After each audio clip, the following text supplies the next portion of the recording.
The sun had barely begun to set when Margaret Hill's heart betrayed her. It was a quiet Tuesday evening, the kind where nothing extraordinary ever happens. The air smelled faintly of rain and rosemary, and her small kitchen glowed with the golden hue of the early dusk. Margaret was humming softly, slicing carrots for the stew she made every week, the same way she had for decades. Her hands moved from habit, but her mind drifted elsewhere, to her sons, David and Ethan. She wondered what they were doing tonight. Probably out at dinner with their wives, she thought. It had been months since either of them had stopped by. She told herself not to mind it. That's what mothers do. They forgive the distance, excuse the silence, and hope that next week will be different. But that night, as she reached to stir the pot, a sudden tightness gripped her chest. The spoon slipped from her hand and clattered to the floor. She gasped once, twice, clutching the counter as a wave of pain spread across her shoulders. The kitchen blurred, the room spun. Somewhere a clock ticked, steady and merciless. Her legs gave way, and she fell hard onto the cold tile. Her voice barely made it past her throat. "Help," she whispered. Through the haze, she saw the phone lying on the counter, just out of reach. She tried to crawl, every inch feeling like a mile, her breath catching with each movement. Then, as if heaven itself remembered her name, a knock echoed from the front door. "Margaret, you home?" It was Mrs. Ortega, her neighbor, a woman who never failed to bring back the mail or a plate of cookies. She must have heard the fall. When she stepped inside, what she found made her heart stop for a second. Margaret lay curled on the kitchen floor, her face pale, her breath shallow.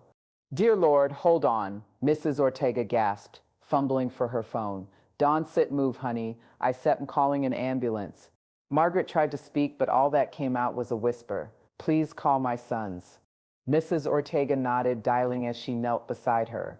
The paramedics arrived fast, sirens slicing through the quiet neighborhood. The next moments blurred, hands lifting her, voices echoing instructions, the sharp scent of antiseptic filling the air. In the ambulance, she caught glimpses of light streaking past the window, the city melting into color. Her thoughts weren't about the pain, they were about David and Ethan. Would they come? Would they care? She closed her eyes and whispered their names, not out of fear, but out of a mother's instinctive hope that her children would somehow feel it. At the hospital, doctors worked quickly. Monitors beeped in rhythm with the fragile beating of her heart. Tubes, wires, voices, all blurred into one endless sound. The attending physician, Dr. Patel, reviewed her chart and sighed. "Massive cardiac episode. We stabilized her, but she needs support and family contact." He dialed the emergency numbers on her form. The first call went to David. "Dr. Hill speaking," came a polished voice. "Dr. Hill, this is Dr. Patel from St. Mary Sits. I'm calling about your mother, Margaret Hill. She Sits had a serious heart attack." David cut in sharply. "Wait, what? Is she stable?" "She Sits in critical condition. We Sit done what we can for now, but it would be best if you came."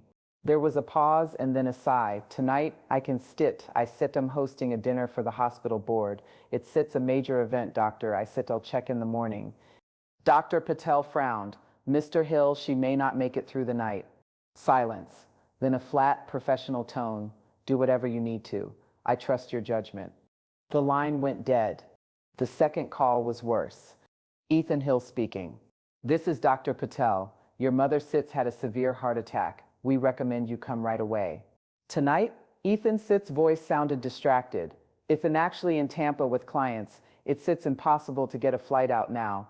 "She's asking for you," the doctor said gently. Ethan hesitated. "Tell her I still call tomorrow. She still be fine. She stips tough." Then he hung up.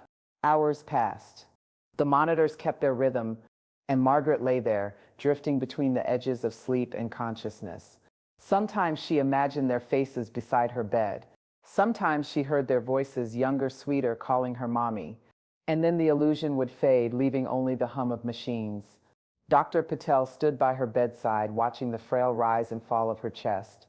"You've got to hold on," he whispered quietly, though he knew she couldn't hear him. But somewhere deep inside, Margaret did hear, and she held on. Because that Sits what mothers do. They hold on even when there's no one left to hold them.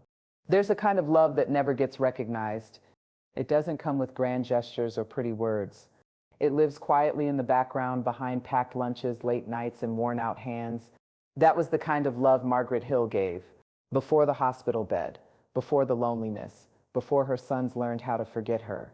40 years earlier, Margaret was 28, standing at a bus stop with two small boys, one holding her left hand, the other clinging to her leg, and one suitcase packed with all they owned. Behind them, her husband Frank Sitt's voice still echoed in her head, "You still regret this, Maggie. You still come crawling back." But she never did. He'd left them for a younger woman, taking what little savings they had and leaving behind nothing but promises and debt. That night, in a small apartment above a bakery, Margaret looked at her sons, David, 10, and Ethan, 7, and said, "It sits just us now, but that sits enough." And it was, for a while. She worked two jobs for most of their childhood, cleaning houses by day, working the register at a grocery store by night. Her hands were always tired, her back always aching, but she smiled through it because her boys were smiling. She never bought new clothes for herself. When the boys outgrew theirs, she patched the old ones, saying it built character. She learned to stretch every dollar like elastic. One week's meal of rice and beans could last two if she was clever. At night, she'd fall asleep sitting up, the television flickering across the room. But no matter how tired she was, she always got up when David had nightmares, always made sure Ethan's homework was done, always kept the promise she whispered every night before bed: they will never feel unloved. When David got into medical school, she cried in the kitchen, not because she was sad, but because she finally believed all those years of exhaustion had meant something. He hugged her, awkward but proud. "You did it, Mom," he said. She laughed through tears. "No, sweetheart, we did." She took out a loan in her own name to help with his tuition. She sold her wedding ring, the last reminder of Frank, to buy him his first stethoscope. When Ethan wanted to start a small business years later, she didn't hesitate. She took what she'd been saving for her retirement and handed it over. "You still make it work," she said. "You always do." He didn't stit. The business folded within a year, but she never made him feel guilty. She just said, "That sip's okay, we till start again." Because that's what mothers do, they rebuild even on foundations already cracked. Her house became their safety net. Holidays, birthdays, every milestone, her door was open, her table full. But slowly things changed. At first it was small. A missed Sunday dinner, a forgotten phone call. "Sorry, Mom, busy week." Then birthdays became text messages. Then text messages became silence. The house that once overflowed with laughter grew still, the clock ticked louder, the nights stretched longer. She filled the quiet with knitting, cooking, and the hum of the old radio.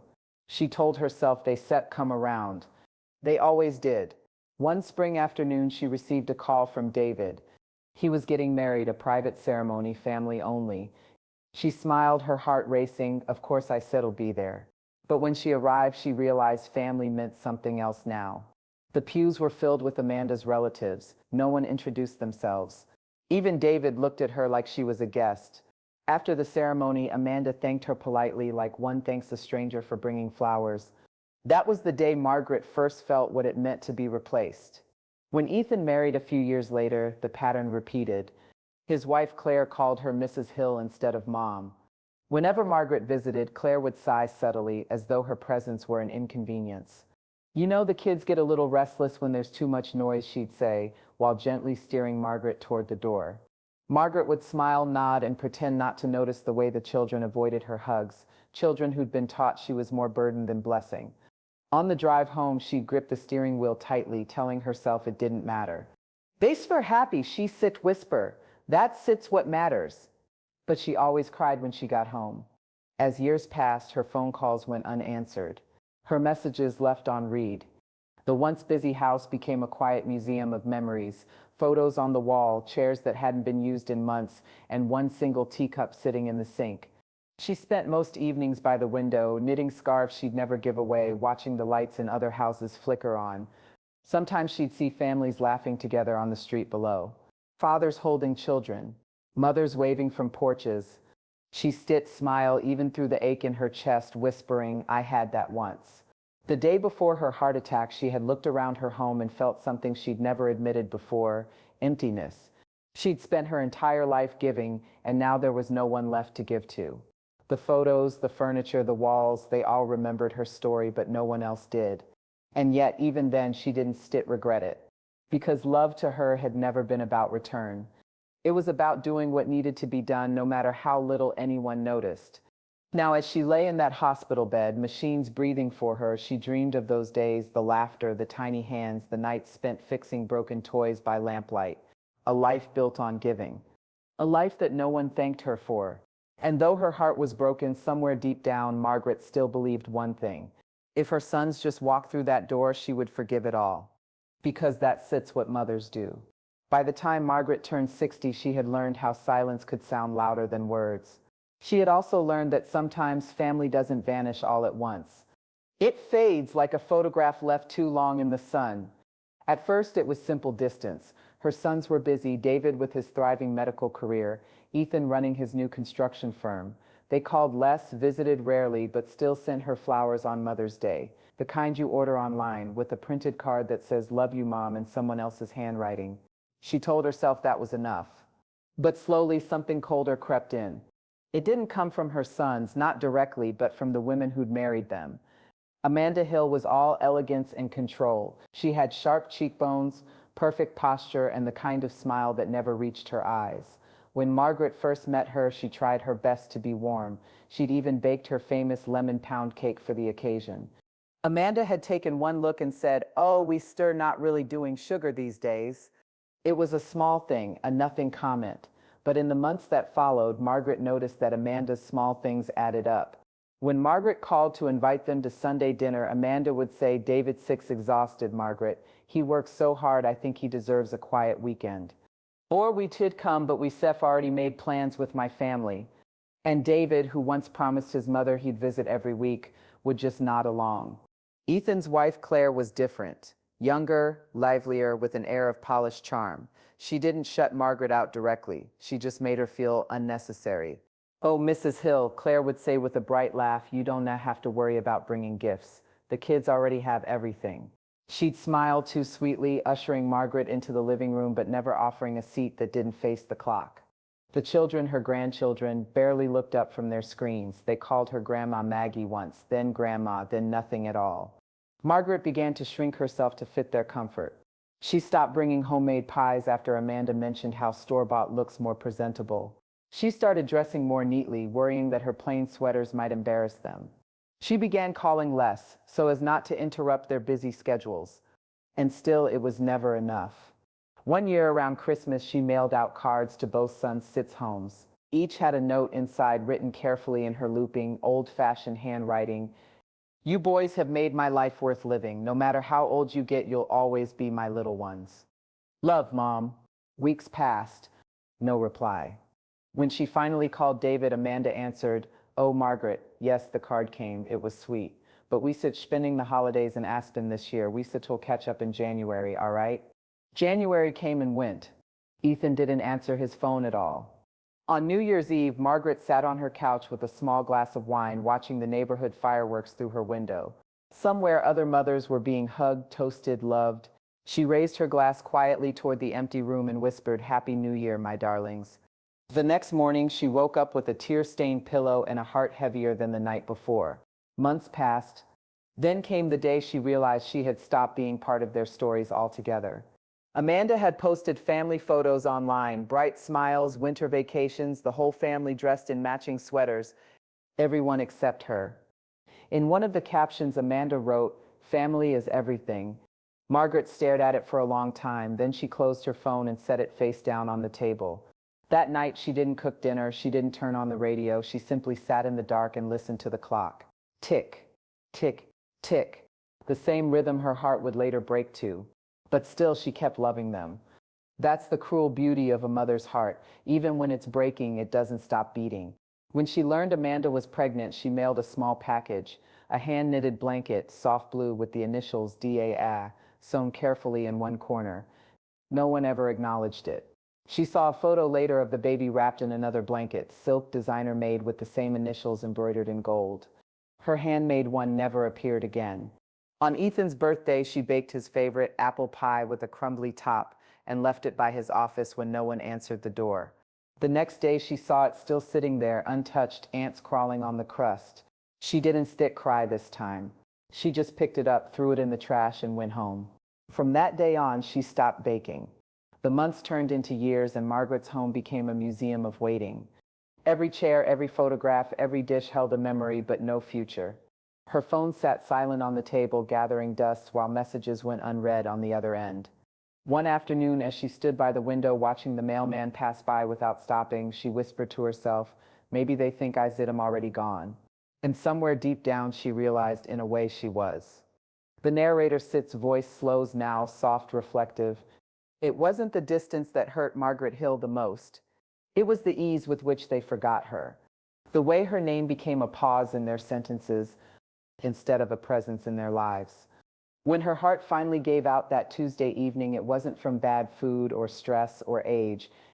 It was from a lifetime of loving people who'd stopped looking back. But even as she lay on the cold kitchen floor, gasping for air, her last thought wasn't anger. It was hope. That her sons would remember the sound of her voice before it was too late. There are silences that sound like peace, and there are silences that sound like goodbyes stretched over years. Margaret Hill lived in the second kind. Her house, once full of life, had become a shell of echoes. The walls still remembered laughter, the clatter of tiny feet running down the hall, the squeals of two boys fighting over the last cookie, the sound of mom shouted from somewhere down the stairs. But that was another lifetime. Now all she heard were the whispers of her own movements, the soft scrape of a chair against tile, the hum of the refrigerator, the steady rhythm of her slippers against the wooden floor. She didn't mind the quiet at first. She told herself it was peace. But over time, peace started to feel like punishment. Every morning began the same. She'd wake up before dawn, fix herself a cup of coffee, and sit by the window watching the street, the sunrise, and the occasional jogger passing by. There was something about those early hours that reminded her of her younger days. Back then, she used to wake up early for the boys to pack lunches, iron uniforms, and fill the house with the smell of pancakes. Now she made just one cup of coffee, and it always went cold before she finished it. The days bled together in shades of sameness. She dusted shelves that no one touched, watered plants that didn't need it, wrote grocery lists that never changed. And every afternoon she checked her phone, not because it had rung, but because maybe, just maybe, she'd missed something. Sometimes she'd stare at her son's names and her contact list, her thumb hovering over the call button. But what would she say?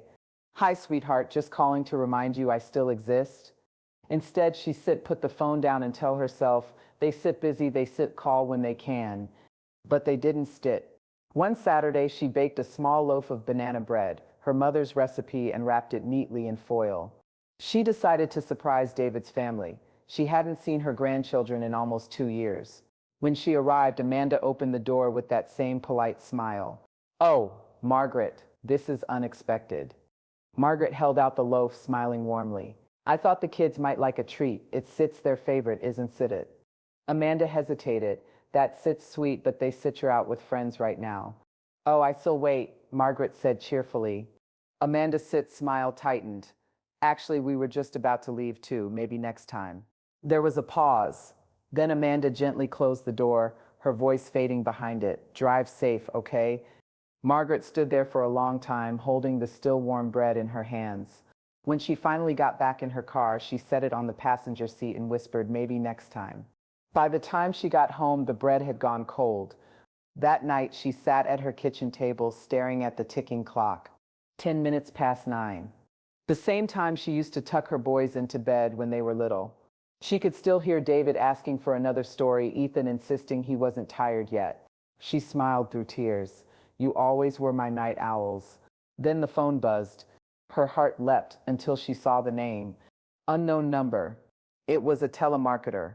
When she hung up, the silence that followed felt heavier than before. A few days later, she went grocery shopping.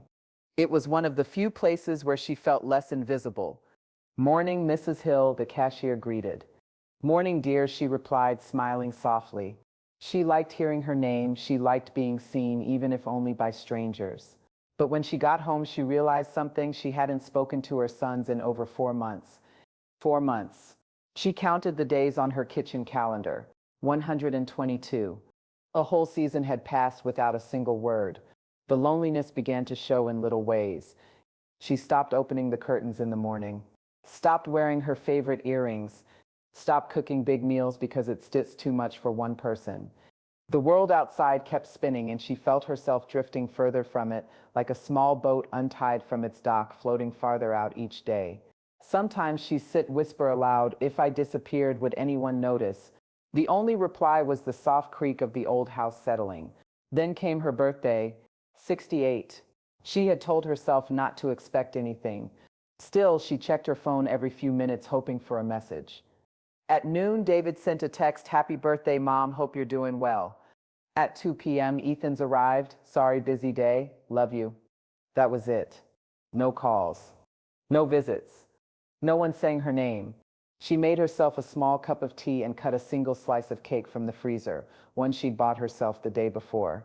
When she lit a candle and whispered, "Happy birthday" to me, her voice cracked halfway through. She blew out the flame and sat in the dim kitchen, listening to the silence that followed. The next morning, she woke with an ache deep in her chest. Not the kind of ache doctors can diagnose, but the kind that builds over years, heavy, invisible, and constant.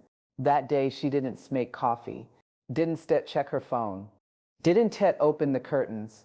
She simply stood by the window, looking out at the gray sky, and said quietly, "I think I sit tired now." When her heart gave out that evening, no one saw it coming. But maybe in a way, Margaret Hill had already been fading for a long time. And as the screen of her phone blinked in the empty room, one missed call went unanswered from a neighbor who'd finally noticed her lights hadn't come on. When Margaret Hill opened her eyes again, the world looked unfamiliar. The light was sterile, too white, too still, a rhythmic beeping pulse near her head. She blinked slowly, her vision sharpening into the shape of ceiling tiles and a hanging IV bag. For a moment, she didn't know where she was. Then it came back, the collapse, the pain, the flash of the kitchen tiles rushing up to meet her. She turned her head. A nurse was sitting nearby, typing softly on a small computer. When she noticed Margaret stirring, she smiled gently. "Good morning, Mrs. Hill. You are awake." Margaret's lips were dry. "Where am I?" "St. Mary Sepsis," the nurse said kindly. "You had a cardiac arrest, but you stable now. You stable, very lucky." Margaret tried to nod, but tears pooled behind her eyes. "Did anyone call my sons?" The nurse hesitated, then shook her head. "We reached them both the night you came in. Neither has been by yet." It felt like something inside her cracked quietly, cleanly, the soundless break of a heart that had finally had enough. For the next 2 days, Margaret stayed silent. She ate little, spoke less. The nurses came and went, their voices gentle, their movements soft, but her mind was elsewhere, replaying the same thought over and over. They knew. They knew she had almost died. They knew she was alone, and still they didn't come. It wasn't anger that filled her, not even disappointment. It was emptiness, the realization that her love had become background noise in their lives. On the third day, her doctor came in, a young woman with tired eyes but a kind smile. "You start healing well," she said. "We like to keep you a few more nights just for observation." Margaret looked at her hands, thin, pale, trembling slightly. "Why bother?" she murmured. "No one sits waiting for me." The doctor paused, studying her face. "You still be surprised who misses you when you gone." Margaret smiled faintly. "Would I?"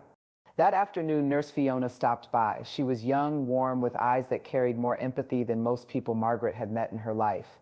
She set down a tray of tea and said softly, "You had a lot of visitors these past few days, but none of them were family. The staff here really likes you."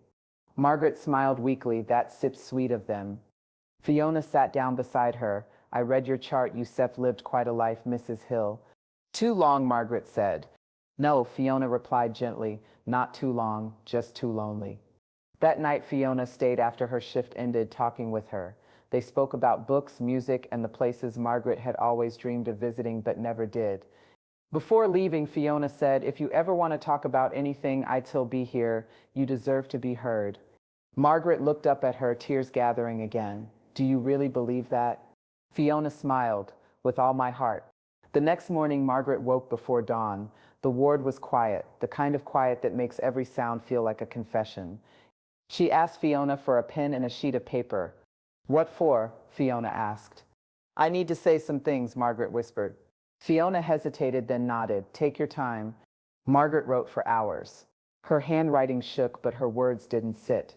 The letter began simply, "My dear sons, if you are reading this, I've already gone. Not in the way you might think, but in the way that matters. I've decided to stop waiting for people who forgot I existed. She told them everything she never had the courage to say aloud. The nights she stayed awake worrying, the sacrifices they never noticed, the birthdays she spent alone. Her words weren't sit bitter, just heartbreakingly honest. I gave you my years, my strength, and my love without condition. I never asked for repayment, only your presence. But love without acknowledgement is not love. It sits charity, and I am done giving mine away for free. She ended it simply, you have your families, your careers, and your comforts. I hope they keep you warm. As for me, I am choosing peace. Love, Mom. When Fiona came in that evening, she found Margaret sealing the letter inside an envelope. Can I trust you with something? Margaret asked. Of course. If they ever come asking about me, she said, handing her the envelope, give them this and tell them I sip them all right. Fiona looked at her carefully. What are you planning, Mrs. Hill? Margaret smiled, not the weary, sad smile Fiona had seen before, but something new. Quiet, calm, free. I've stepped planning to live, she said, just somewhere else. That night, long after lights out, Fiona helped her pack a small bag, a sweater, a photo of her boys as children, and the little locket her mother had given her decades ago. She signed the discharge papers quietly. No one stopped her. And just before dawn, Margaret Hill walked out of the hospital into the pale morning light, her body frail but her soul alive for the first time in years. The air smelled of dew and rain. The city still slept. As she stepped into a waiting cab, Fiona hugged her tightly. Promise me you still find happiness. Margaret smiled softly. I once did have to look far. It's been waiting for me all along. As the cab pulled away, the hospital grew smaller in the rearview mirror. For the first time, she didn't sit look back. The bus rolled south through the early morning fog, carrying Margaret Hill away from everything she had ever known. She sat by the window, a small leather bag on her lap, watching as the city faded into streaks of gray and gold. For the first time in years, she felt weightless, not because her burdens were gone, but because she'd finally set them down. The world outside moved slow and quiet. Long stretches of highway curved through sleeping towns, and fields glowed softly in the dawn light. Margaret didn't know exactly where she was going. She just knew one name, Linda Monroe. Linda had been her closest friend since childhood, the kind of friendship that never quite dissolves, even after decades of silence. They written letters through the years, shared brief phone calls, and promised to see each other someday. That someday had finally come. When the bus stopped in Savannah, Georgia, Margaret stepped out into the soft coastal air. The scent of salt and magnolia wrapped around her like an old memory. And there she was, Linda, waiting near the station bench, her silver hair tied in a bun, her smile just as bright as it had been 50 years ago. Maggie Hill, she said, her voice cracking with joy. You took your time. Margaret laughed, tears already forming. I had to find a good reason to leave. Linda hugged her tightly. Well, you found the best one yourself. Linda lived in a small cottage by the water, painted blue with white shutters, surrounded by rose bushes that seemed to bloom endlessly. Inside, it smelled of cinnamon, sea salt, and the kind of comfort that can't be bought. You still stay here as long as you need, Linda said, pouring tea. No rent, no expectations, no questions. Margaret smiled softly. I might take you up on that. They spent hours talking about everything and nothing, about their childhood pranks, the boys Margaret used to chase away from the porch, the husbands who'd come and gone, and the years that had slipped away too fast. By nightfall, Margaret felt something she hadn't in decades. Belonging. Over the next few weeks, she began to rebuild herself quietly, like a house being restored from the inside out. She found small joys in small things, folding laundry by an open window, feeding the stray cats that visited Linda's porch, walking barefoot along the beach at sunset. She started volunteering at the local library, shelving books and reading stories to children on Saturdays. The librarian, a gentle man named Samuel, always brought her tea afterward. You have a storyteller's voice, he said one afternoon. She smiled. I suppose I've lived enough stories for 3 lifetimes. At night, she'd sit by the water, sketching the horizon in a small notebook she'd found in Linda's attic. She drew what peace looked like, the curve of the tide, the reflection of the moon, and sometimes her own hands resting in her lap. Her heart still ached when she thought of her sons. She still wondered what they were doing, whether they missed her, whether they even knew she was gone. But that pain was changing. It wasn't the sharp, desperate kind anymore. It was soft, like a scar healing in sunlight. One morning, Linda found her standing on the porch, gazing at the sea with a small smile. You look different, Linda said. Do I? Lighter, she replied, like you've been carrying a suitcase you finally put down. Margaret chuckled, maybe because I have. Linda poured 2 cups of coffee and handed her one. You know, most people spend their whole lives waiting for someone else to save them. But you, Maggie, you saved yourself. Margaret looked out at the water. No, she said softly. I just stopped waiting to be rescued. As the days turned into months, Margaret began writing again. Not letters to her sons, those belonged to another life, but letters to herself. They were gentle reminders folded neatly in a box under her bed. You are not forgotten. You are not replaceable. You are allowed to begin again. Each letter was a promise that no matter what had been taken from her, she still owned her peace. One evening, as the sun melted into the horizon, Margaret sat on the porch with Samuel and Linda, sipping tea while the sea breeze brushed against their faces. I never thought I'd be happy again, she said. Samuel smiled. Happiness doesn't always come loud, Mrs. Hill. Sometimes it just sits quietly beside you and waits for you to notice. Margaret turned to the water, her eyes glimmering. Then I think finally noticed. That night she slept deeply, not the restless sleep of regret, but the calm, full rest of someone who has finally stopped hurting. Outside, the ocean whispered against the shore like a lullaby. And for the first time in decades, Margaret Hill dreamed, not of her past, but of her future. Back in the small suburban town Margaret Hill had left behind, time went on as usual until it didn't. It began quietly. The mail piled up outside her house. The curtains stayed closed for weeks. The porch light, which had always glowed softly through the night, remained dark. At first, the neighbors thought she was away visiting family. But when the grass grew tall and the mailbox overflowed, Mrs. Ortega, the same neighbor who had once found Margaret on the kitchen floor, began to worry. She called David. He didn't answer. She called Ethan. He replied hours later, distracted. Oh, she sits probably fine, Mrs. Ortega. My mom likes her privacy. But when days turned into another week, even he began to wonder. When David finally stopped by, it was more obligation than concern. He stood on his mother's porch in a crisp suit, his phone pressed to his ear, still arguing with a colleague as he jiggled his car keys. He hadn't been inside the house in almost 2 years. The key stuck in the lock. The door creaked open. The air smelled faintly of dust and lavender. Everything was tidy, as though she had just stepped out for a moment and forgotten to come back. Her knitting sat on the arm of the sofa, a half-finished scarf still threaded through the needles. A cup of tea, long dried up, sat on a coaster by the window. For the first time in a long time, the silence unnerved him. Mom? He called softly as though expecting her to answer. But the house only replied with stillness. When Ethan arrived later that afternoon, he found his older brother sitting at the kitchen table, staring at the empty chair across from him. She sits gone, David said flatly. Ethan frowned. What do you mean gone? Sit. Maybe she sits. She hasn't been here for weeks. Ethan opened the refrigerator. It was empty. He checked her bedroom, neatly made, drawers half open, a few clothes missing. There was no note, no message, no clue, just absence. 2 days later, they received a call from Fiona, the nurse from St. Mary's Hospital. She sounded calm, but her words cut deep. Your mother was here after a heart attack, she said. She was discharged about a month ago. David's voice trembled. A month ago? She didn't tell us. She tried to, Fiona said gently, but you didn't come. You didn't call. There was silence. Neither of them spoke. Fiona continued, she left something for you, a letter. She asked me to deliver it if you ever came looking. They met her at the hospital later that afternoon. Fiona handed them a single envelope, worn from being held too many times. Their mother Sit's handwriting, neat and familiar, was written across the front. To my sons, David and Ethan. For a long time they couldn't open it. It felt like touching a ghost. Finally, Ethan broke the seal. The paper trembled in his hands as he read aloud. My dear sons, I know you'll wonder why I left without a word.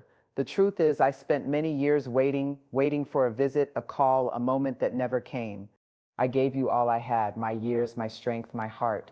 But somewhere along the way, I realized that love cannot live on memory alone. I wanted to see your faces one last time in that hospital room. I wanted to hear you say my name just once, like you did when you were boys. But life doesn't always give us what we deserve, only what we allow. So I am allowing myself something now, peace.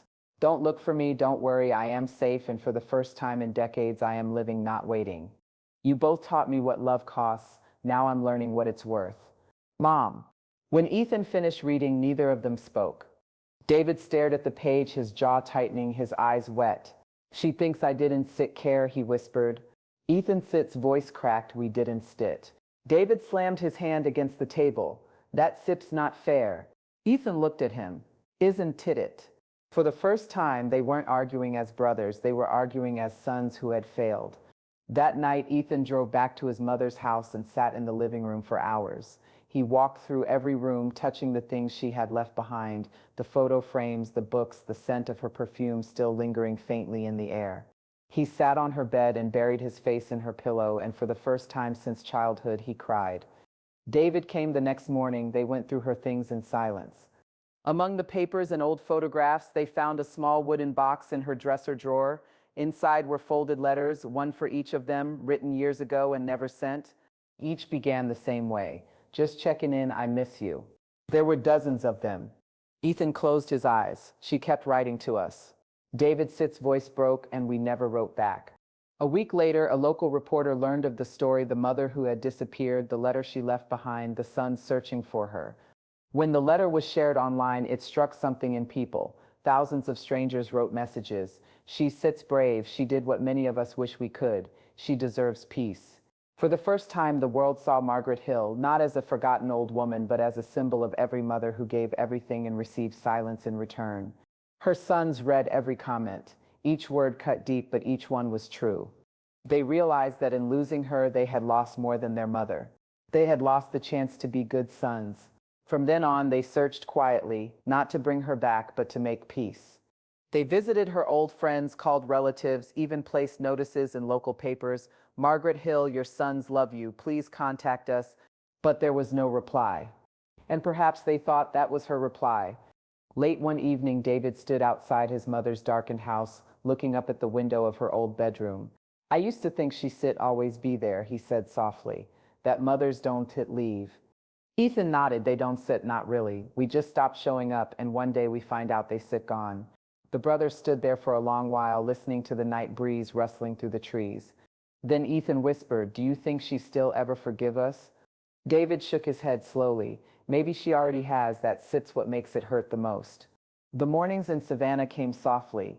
The sunlight didn't rush through the curtains. It crept in gently, laying itself across the wooden floor like a tender hand. Margaret Hill woke early every day, not out of habit anymore, but out of gratitude. Each sunrise felt like a small miracle, a quiet reminder that she was still here, still breathing, still free. The ocean had become her companion. Every morning she'd walk along the shoreline barefoot, the cool sand pressing against her feet, the salt air filling her lungs. The waves rolled in and out, whispering things she no longer needed to say aloud. Sometimes she'd speak to them anyway. Not as prayers, not as confessions, just thoughts drifting into the wind. Do you think they've noticed I'm gone? She'd asked the sea one morning. The waves replied the only way they knew how, by erasing her footprints and leaving her with silence. She smiled. That sits what I thought. Life, for the first time in decades, was simple. She worked part-time at the library, helping Samuel shelve books and reading to children every Saturday morning. They called her Miss Maggie, their voices bright and full of warmth. When she read aloud, her voice softened into rhythm like the tide. She didn't realize how beautiful her voice was until Samuel told her. You could have been a teacher, he said once, closing a stack of books. I was, she replied, just not the kind anyone ever paid.